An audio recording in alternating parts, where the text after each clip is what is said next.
Do you remember when shopping at Marks and Spencer actually stood for something? When seeing the St. Michael label meant you were buying a shirt that might last longer than your car payments. When Made in Britain wasn't a slogan dreamed up by a marketing team, but a real bond of trust between a retailer and the nation itself. For more than 100 years, Marks and Spencer wasn't just another shop on the high street.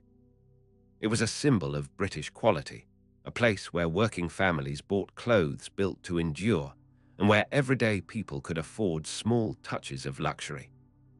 But somewhere along the line, between executive boardrooms and distant factory floors, that spirit vanished. The values that defined British retail were exchanged for profit targets and global supply chains. And what we lost was more than just a dependable place to buy underwear. This is the story of how Marks and Spencer dismantled everything that once made it special. The story begins in 1884 when Michael Marks, a Polish immigrant with little English to his name, opened a small stall in Leeds Market. His business model was brutally simple. A handwritten sign read, "Don't ask the price, it's a penny. No tricks, no bargaining, just fairness and honesty." That principle of clear value became the backbone of what Marks and Spencer would become. When Thomas Spencer joined him as a partner in 1894, the business expanded into its first permanent shop. By the 1920s, the company had uncovered a powerful truth. British factories could produce exceptional goods if they were treated fairly and given consistent work.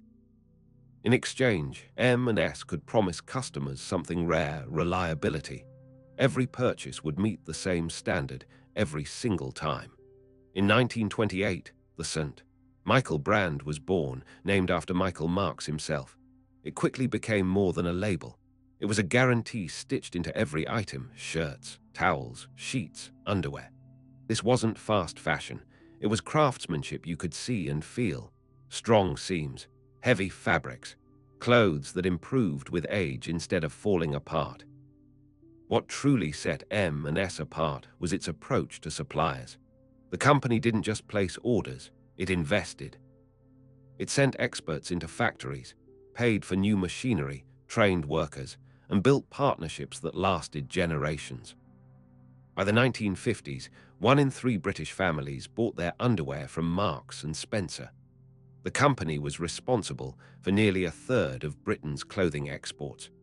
Entire towns depended on its contracts: Leicester for knitwear, Nottingham for lingerie, Lancashire for textiles.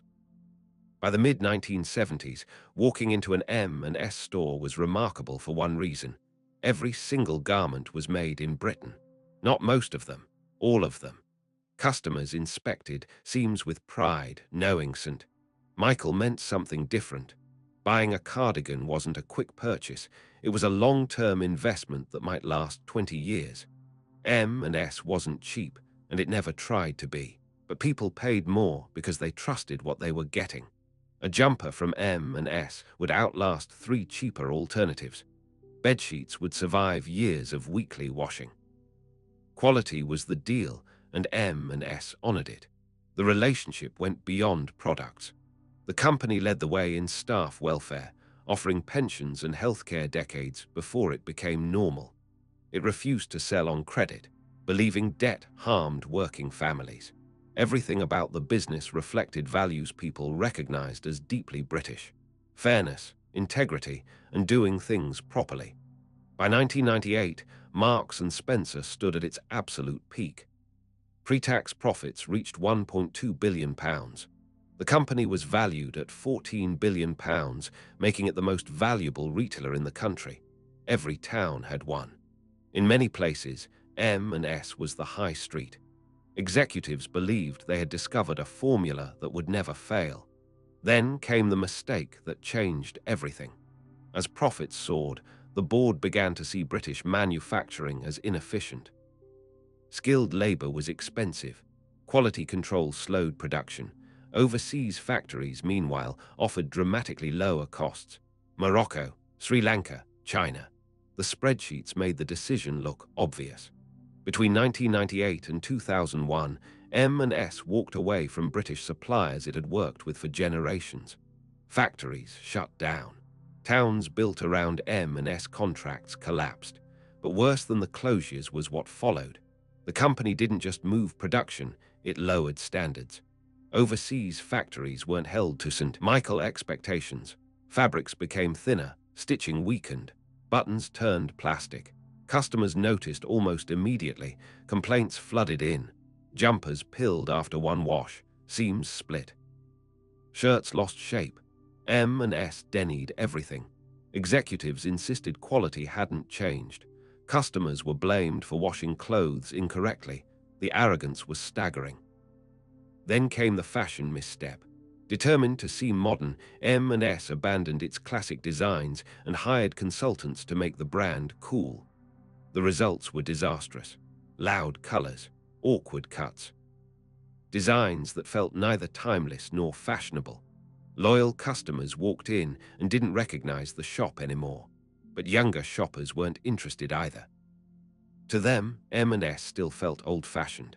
The brand managed to alienate everyone at once, too dull for the young, too strange for the old. Meanwhile, competitors like Next, Zara, and Primark understood their audiences perfectly. M&S didn't know who it was for anymore. Sales collapsed, profits halved, share prices plunged. But the real damage wasn't financial, it was reputational.